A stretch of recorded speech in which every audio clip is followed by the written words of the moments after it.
Good afternoon সবাইকে। কেমন আছেন আপনারা? এখন আমি রান্না শুরু করেছি।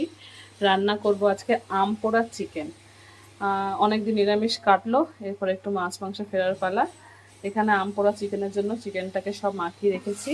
আর এখানটাতে দিয়েছি, এটাতে আলু চলে না, কিন্তু আমার ছোট মেয়ে খুব আলু খেতে পছন্দ করে, যার জন্য ওর জন্য আলুটা দেওয়া মাংসের মধ্যে।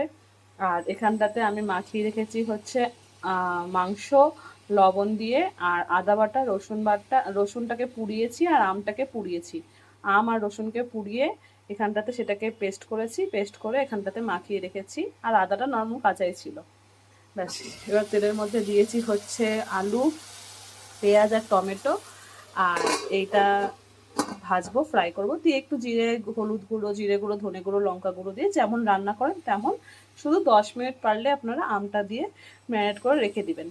আর এখানটাতে দিয়েছি লঙ্কা পুড়িয়ে। এই লঙ্কাগুলো যখন আমার রান্না হয়ে যাবে, তারপরে আমি এই লঙ্কাগুলো এটার মধ্যে দিব, কারণ ওদের ঝাল ছাড়া তুলবো, তারপরে আমার আর শাকনিকের জন্য লঙ্কাগুলো দেবো। তো রান্নাটা হয়ে যাওয়ার পর আপনাদেরকে দেখাচ্ছি। এখানে মেয়েদেরটা হয়ে গেছে রেডি।